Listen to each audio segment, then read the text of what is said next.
Hello, everyone, and welcome back to the Inner Sanctum YouTube channel. Today, we're going to be talking about another AFL club and previewing their 2023 season. We're going to be talking about Port Adelaide. As you can tell, I'm already ready to go. It is my team, and I've got two very special guests to talk about Port Adelaide as well. I've got Adam and Theo. Adam, firstly, welcome. Hi, Ants. How you going, mate? Very well, mate. Very well. Good to talk about Port Adelaide today with you. And Theo, big Port Adelaide man. How are you, sir?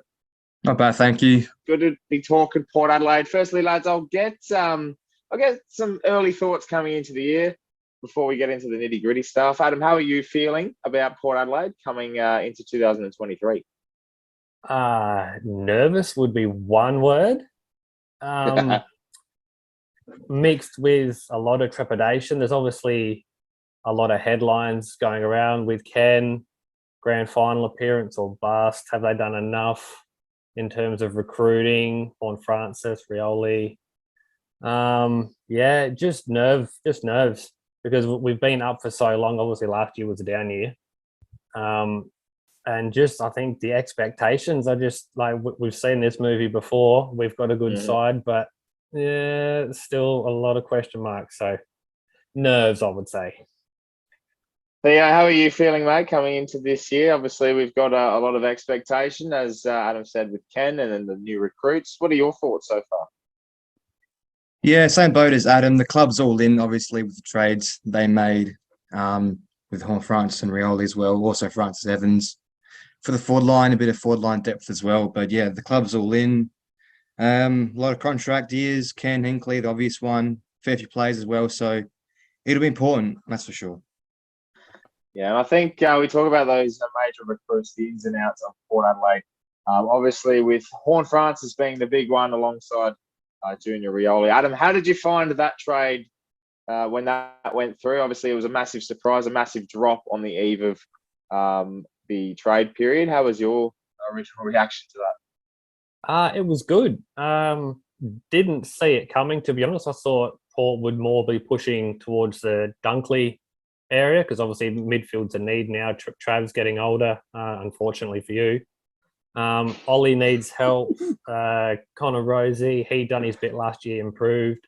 So did Butters, but it's just good to have that next level coming through, even though Rosie and Butters are still quite young.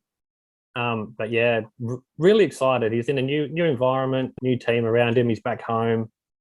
So yeah, it took me by surprise, but yeah, really excited to see how it goes this year. And Theo, obviously, Port Adelaide have lost a couple of key names that are on the outs list, with Carl Amon going to Hawthorn, Robbie Gray obviously retiring, and then Stephen Motlop as well. Sam Mays have left, being delisted, Marty Frederick, Taj Schofield, and Sam Skinner as well. How did you find those delistings and the outings in general? I think the listings weren't surprising. Skinner was struggling to get some game time as well. Mays was always on and off. He was always in and out of the team. And Amon, yeah, also unsurprising. But we do have depth from the wings as well with Burgoyne and potentially Bergman as well, Farrell as well. I think he'll have a more important role in the team. I think, yeah, we're covered well with our departures. Again, Francis Evans and hopefully Ratio's fit, Willie Rioli to replace Robbie Gray. And yeah, a bit of midfield depth as well with Horne-Francis. Yeah, I think the Horne-Francis one is the big one. That helps a lot. And just reading the names on paper, you go Rosie, Butters, Horne-Francis, smack bang in your middle, and you're creaming at the fact that the next 5 to 10 years are just that name, that trio in the middle. But we obviously picked up Nathan Barkler as a Category B rookie, Thomas Scully at pick 53. Kyle Marshall, another holler for Marshall, joining Port Adelaide, and Tom McCullum as well. We've been some pretty good draft picks, and we've heard a lot of great things in the preseason so far. So I'm looking forward to seeing what they bring. Tom Scully in particular, who I thought originally was the original Tom Scully, but he must be the better one because he's training the house down at the moment, Adam. Yeah, again, Fields a need, a tall forward. Try and take the load off Charlie if we can. We saw, well, luckily, Todd Marshall last year, his form just skyrocketed. He grew into the role beautifully. But we've seen what the forward line's like without Charlie. I think what is he, 32 now? So we're going to have to try to move away from him being the centerpiece, whether that's now Marshall, Georgiades, Whether that's Scully, maybe midway through the year, see if he can develop in the Sandful now that Ollie Lord's injured a bit now, so he might get a chance at league level. But yeah, good. Definitely feels a need, that's for sure.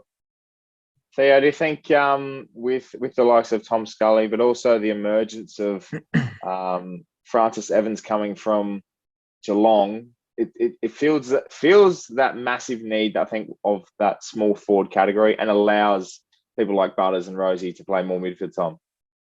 Exactly, and Boak might be joining that fray as well. There's been talk about him coming to the forward line, so Francis can move into the midfield. So yeah, we're stocked on forward depth. Hopefully Evans can get a consistent run at it as well. And yeah, it all depends on how Orazio is as well with his injury niggles. Yeah, I think the one thing that I've probably criticised our trades and our drafting a little bit was not going after that big, tall key defender. And I know we've got a lot of young depth in there, and Piscini's obviously trying the house down since coming back from his ACL injury. But we don't have that big key body. I think that's the one thing we lacked. We missed out on Radaglia as well. That was the one Radaglia we missed out on. John held him. Were you a little bit disappointed that Port didn't go more aggressively to try and get Radaglia, given our lack of height down the back line? I was disappointed we didn't get the trade done. I think that was probably the one thing. I think, if anything, it would have topped off the perfect trade period we had. In saying that, I knew we had Ollie Lord, obviously before getting injured, was developing as a key back. Bassini, even though he's not quite the height, he is quite big, so he can take that challenge. And I think is it Marshall? I think he's the key defender. He's 200 centimeters, so yeah. So I think he's another that's an option that could develop quite early. And who knows? Like Finlayson could come back and play down back a little bit more. Like, we have that versatility, and we played pretty well through those 2013, 14, 15 years with a smallish backline.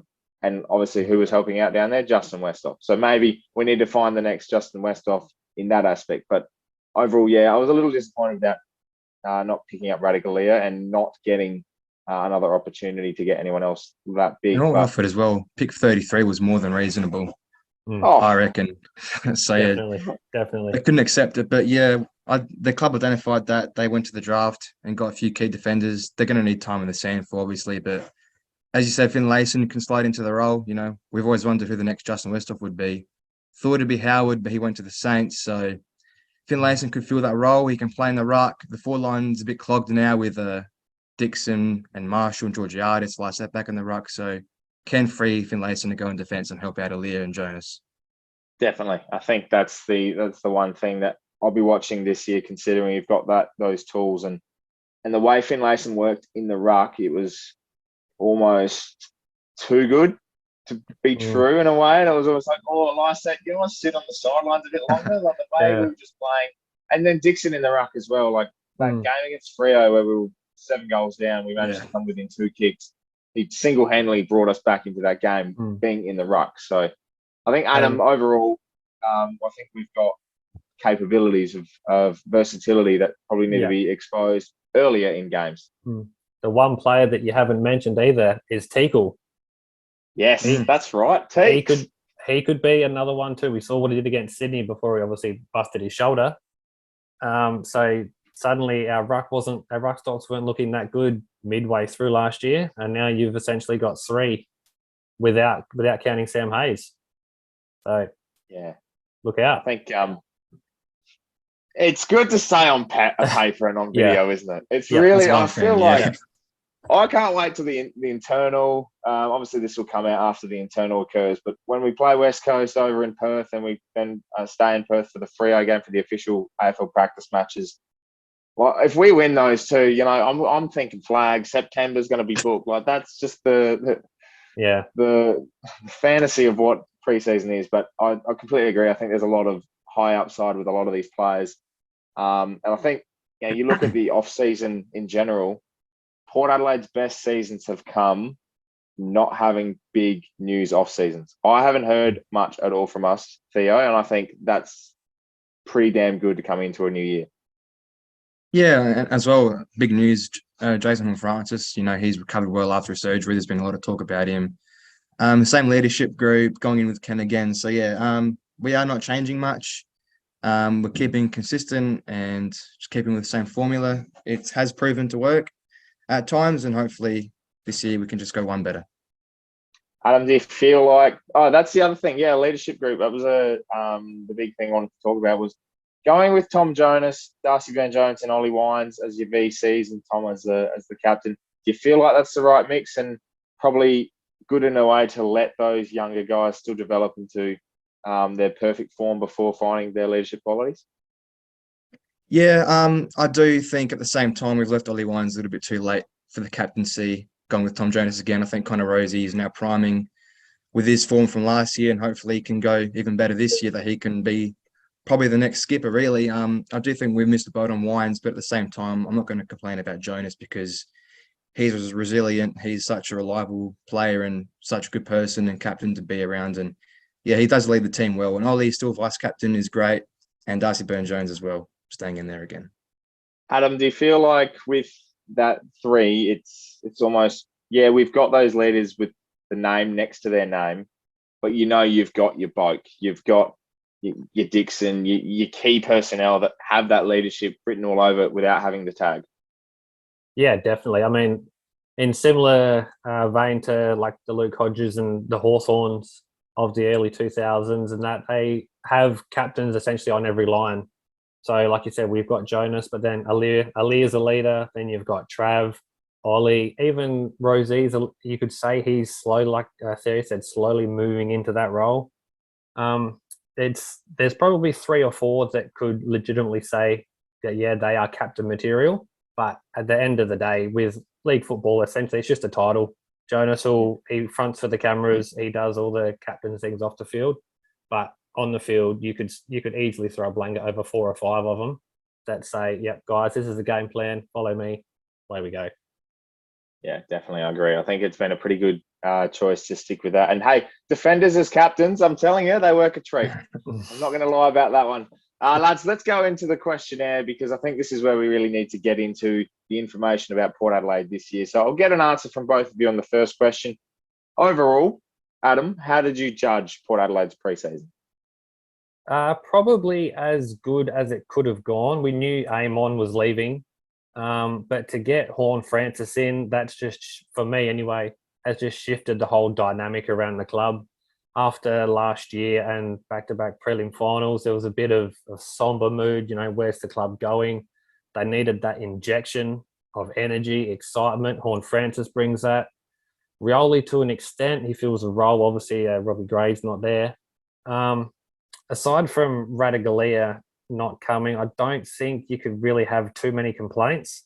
The players that were leaving, like you said, Motlop retired, Robbie Gray's gone, a few delistings in the Sandful, but overall, from player 1 to 25, 26 was pretty strong to begin with, and now we've added in Rioli, we've added in Horne-Francis, a little bit of depth, and then it's just a case of whether the guys we drafted, whether they get some good time in the Sandful, they might nick a game every now and then. But overall, as a Port fan, you can't have too many complaints.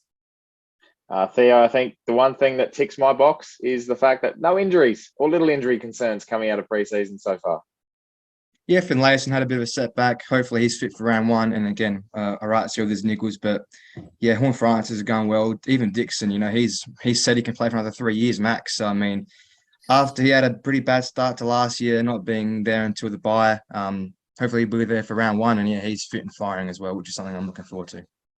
Yeah, I think Dixon playing from round 1 is crucial. That's probably the one thing to look forward to. I think every time he started a season well, like we look at 2021, he was there from the beginning, and we were just consistently good throughout the year. 2020, he was there and was kicking bags of 5 and 6 goals a game in those early stages. Didn't have him for the first part of 2018, obviously, 2019 with his knee. So there's a lot to be ankle, I should say, not his knee. There's a lot to be desired with those, but I'm keen to see exactly what pans out. Fantasy Supercoach, lads. I know we're big on it. Who's your pick, Adam? Who are you picking? Who's a must pick for Port Adelaide in your team? Well, fantasy is not my one wood, just to put that out there. I actually dabbled in it for the first time last year, believe it or not. Oh, really? And I'm going to stick with him. He was my first player picked, Connor Rosie. He started off slow, but towards the end of the year, he really, really kicked on. So as a Supercoach novice, I'll go with the easy one. I'll go Connor. Yeah. Theo? Jason Burgoyne might be a bit more left field, but I think it'd be a really good value. Hopefully, he can stay in the team.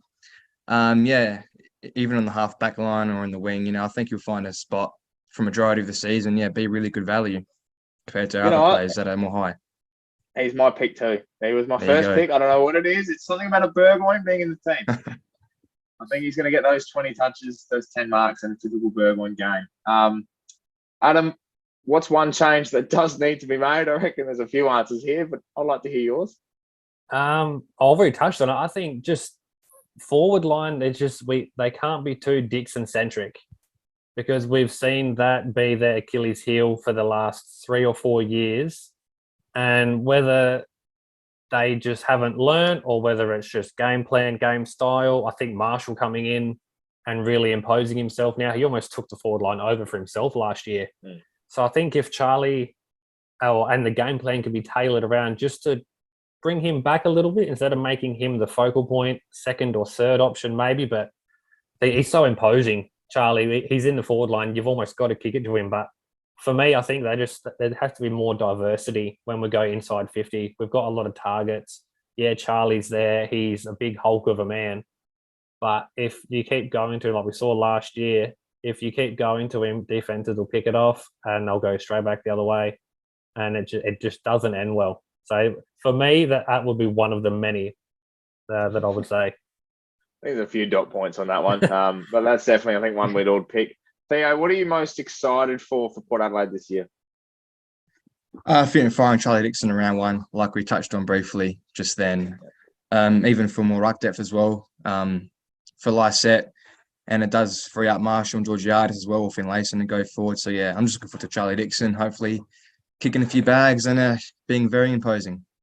Yeah, I can't wait to see the menacing bloke just grab those massive hands, and he's just taking all those grabs. Adam, who is it a big year for at Port Adelaide? So I've gone Dersma. Yes, I like that. He was in the same draft as Connor, as Zach, and injuries and as such have kind of seen him fall by the wayside. They've just shot up. And he was in and out of the side last year. He come back, didn't really set the world on fire. But he said during this preseason that he's back fit. He's started to work on things to make his body stronger, what his body can do, what it can't do, his strengths, his weaknesses. I think there's going to be nothing better than seeing that bow and arrow fly, I reckon. Theo, who's your pick for a big year this year? I've gone with Mitch Georgiades. Yes. We've seen how well Tom Marshall went this year or last year after a few stagnant seasons. And with Georgiades, he's shown that he can mark exceptionally well. All he needs is just polish and accuracy to fix that up. We do have forward line depth now, so his spot may be a bit more unsafe. But I think it's a big year for him. He's just got to, kick some more goals, fix his accuracy. And if he does, I think he'll be all right. Yeah, definitely. And out of contract at the end of the year too. So it's another big year for him in terms of that. But who's ready for a breakout year, Adam? I feel like there's quite a few there that are just pushing that boundary, ready to go. Who's your pick? So back to our Supercoach question, I've gone Jace Burgoyne. Yes. So much like his old man, silky, smooth, good off half back. Like Theo said, he might push into the midfield maybe, but he's got all the attributes: class, cool, calm, good ball user. I think he could be the next one that makes us go, oh, hello. Yeah, we've got one here. Yeah. Theo, who are you picking? Miles Bergman, I think. Another one who's entering a contract year. There was interest last year from, I think, North Melbourne, but the club shut that down. He was in the team for majority of the season in 2021. He's shown glimpses. Last year was a bit in and out of the team. So hopefully he's a fit for breakout year this season. Could go on the wing where Amon was. It'll be very intriguing to see how he goes. Yeah, I think one to watch as well, lads, is Kane Farrell. coming back off of his knee last year in the middle of the year. He looked sensational across the wing and half forward. Heard a lot of promising things that he's playing across half back majority of the time in this pre-season. With that booming left foot kick, I wouldn't be surprised if he gets full 22 games out of him across the half back line and takes the kick-ins, because I think we need someone to take the kick-ins. And if there's a bloke that can kick 80 metres and get it across across those zones, it's Kane Farrell. So I'd be watching him. We'll move into a headline you'll see. Now, I've challenged absolutely everyone in these AFL previews. We're on Port Adelaide, lads. I'm hoping you have pretty good headlines here, and I'm going to start with you, Adam. So there's obviously a lot of pressure on Port this year. So if they can get to the finals or play really, really good football, it's going to be yes, we can. And Kenny might get the contract extension that 70-80% of the Alberton fan base don't want. But if it means that he's going to take us to the promised land finally, yes, we can. I think he's got one more year. Come on, Ken. Theo, what have you got? Oh, you love this, and you love this one. I've gone a bit safer because I think this year is very unpredictable for the club in terms of Kenny, where he ends up, if he stays or goes. I've just gone off a bloke to sign on again for an 18th season. It might depend on how the club as well performs, but, he's just shown his durability and he's just getting better with age. And I just think he'll step up again. And again, offers leadership to the club and to guys like Jason Horne-Francis as well, guys who will slide into the midfield now. So I think he'll sign on. I love that. Absolutely love that. He better for Ant's sake. He better for Ant's sake. I tell you, there is pressure better. on that man. I was going to go no joke, bloke is the bloke again. But anyway, that's my headline every year. We'll go to the next question. One game that is a must watch. We'll all get involved here. Adam, what's one game that must be watched for Port Adelaide this year? I think it has to be North at Blundstone. Simple. It just has to be. It has to be.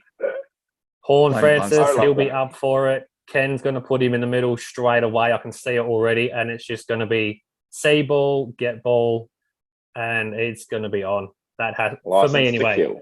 Yeah, has to be. Theo? Oh, Brisbane round one. Just get the season going. Two sides who have loaded up as well in the off-season. They've got Dunkley, Gunston. Two sides that have underachieved as well, be in the last few seasons, still trying to prove their credentials. And we haven't beaten them in a few years, so it'd be nice to break that hoodoo, and it'll just be great to see how the team lines up with Horne-Francis and hopefully fit Orazio, Dixon back, Lysette, different team. See how it goes. Round one is so important. Like, I can't put the pressure on our football club anymore to perform round one, because we have a lot. Like, last year was the first time we've lost a round one game since 2015, I think. And the setup, the way it, like, to get that pressure off, win that first game, and then we go into play Collingwood at the G. Then we've got Sydney. Then we've got, I think it's the Showdown as well as in there, and then Gather Round against the Dogs, which is my pick. I think Gather Round is so crucial for Port Adelaide to win, because one, it's home. Two, it's the big event of the AFL. It's that extra game. So winning that at home in front of everyone that's come from all states is going to be massive. But that first five is crucial, lads. And I think as Theo said, if there's an important game to win, it's round one. So I'm keen to see it. But if there's a minimum expectation for Port this year, Adam, what is that? Grand final has to be. We've said it for the last 2, 3, 4 years. The list is there, or so we think. Last year, obviously, the injuries, the start, essentially going 0-5, you can't, no matter how good you are, unless you're Sydney from a few years ago. Your season's almost done. That can't happen again. I think it has to be, minimum has to be grand final, or pushing very close to it, I think. Yeah, I can't deal with another prelim heartbreak if we get there. Theo, what's yours, mate? Same as Adam. Well, we've been asking for it for years now. We've got to get there. Otherwise, Ken's job might not be safe. It's been teased in 2020 and 2021. Last year, hopefully, was an anomaly. So hopefully we can get there as well this year. Or, come close at least.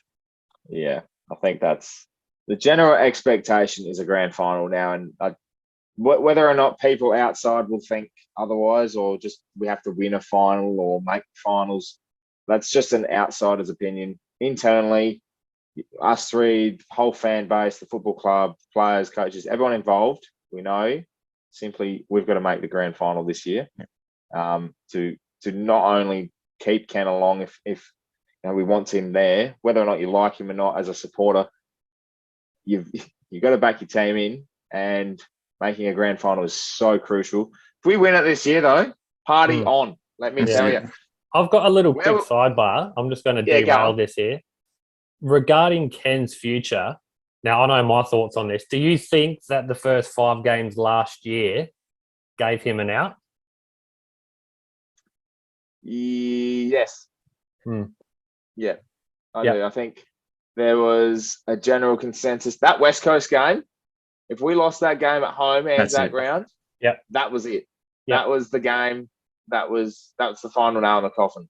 And for some reason or another, I think something happened internally. We got up off the canvas, won by 80 points. And since then, I know we lost 4 of the last 5 games later down the track, but ever since then, I just saw something in us that was like, we're just not giving up. There's no, well, we saw when we were 8-9 goals down at stages, we just came back. That game against Carlton, if we'd won that game, I'm telling you now, we would have played finals. Like that, it was just moments like that. And when you go 0-5, like we've seen countless amount of clubs do it, you're just not getting anywhere. So I think if we lost that West Coast game, Ken was gone, but we didn't. Thank God, because we would have been a mess. I think we would have been bottom 4. The people would have fallen apart, and there would not have been the second half of the year that we had without that performance. So I'm kind of glad we didn't, because we're still in a strong position now, and we've got another tilt, and it's a fresh year, new start, fresh mindset. So who knows? But we'll see. Where will the club finish this year, lads? I'll start with you, Theo, on the ladder. I think the bottom half of the 8, 5th to 8th, could be pushing for 4th, but I think sides like Geelong and Melbourne, Brisbane, Sydney could occupy the top 4, which might make it difficult for us, especially with our hard draw. But, again, if we're going to push for a grand final, we're going to make the 8. And I think we'll be good enough to maybe get a home final. Top 4 might be a bit of a stretch. But I'm expecting the bottom half of the 8 at least for the club. Adam? Yeah, I'm similar thought. I've got them around 5 to 8. Injuries permitting, I can see pushing for top 4, maybe just 4th. But my thing is that, Port have strengthened with horne-francis, Rioli, Evans, as we've said. But I don't think that's enough to close the gap on the likes of Melbourne, the Dogs. You look at what Richmond's done, Taranto, Hopper. Port's inclusions have been good, but when you look at the other sides, Melbourne's got Grundy now. How that works with Gorn, we'll wait and see. I just don't think... Port have improved, but I don't think they have given them enough to close the gap to warrant to say, okay, bona fide top 4 side like we were last year, the year before. Yeah, I agree. I think I've got a 6th. I think getting a home final is probably most crucial. If we're going to do anything this year in finals, I think getting a home final is probably the most crucial thing. 5th or 6th, around that mark. I know we have a pretty tough draw, but there are games against middle of the road teams that we can get across the line against, and I think playing them at home as well is going to be really, really handy. And it's all about the start. Like if we want to push for that top 4, we come out of the first 6 games. I think we play West Coast as well in their round 6 for Anzac round.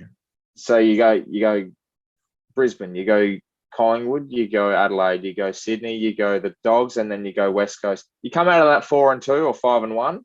Yeah, that's a big platform. We come out of that 3-3 and crossroads. Like there's no momentum there. You're sort of hoping to win the next one. Where there's 5-1, you've got all the belief in the world, and our draw opens up after that. So that's the most crucial for us to make top 4. But I think 6, and I'll be happy with 6 because anything can happen in finals, and I think we can do a lot of damage once we get there.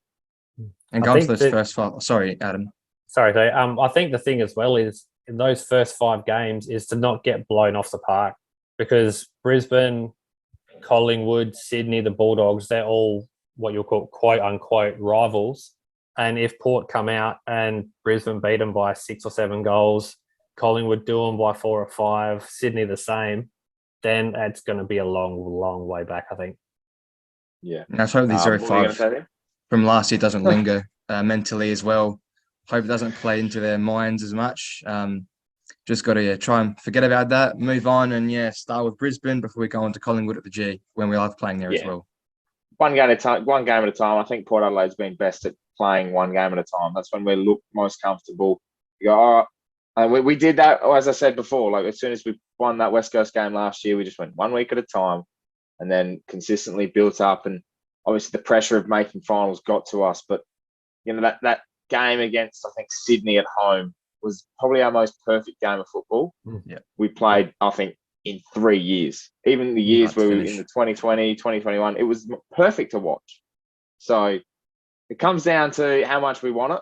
And lads, I'm very much looking forward to seeing how we progress as us fans into the year, because if we win round 1, then put the flag up, start sailing down the coast. Yeah, literally. And I know a few people that will put the lid off straight away, but I will just say that I'm very much looking forward to this year. So lads, really appreciate you joining me for the Port Adelaide preview, and look forward to seeing you around the place, especially at Adelaide Oval, because we're going to be celebrating, I reckon. All right, thanks, Ants. Cheers. All right, thank you guys for joining me, and thank you everyone for watching this Port Adelaide preview. AFL previews are up on the channel, so make sure you check out everyone that is available at the moment. Subscribe to the channel for plenty more content to come your way from the Inner Sanctum, and we'll see you next time.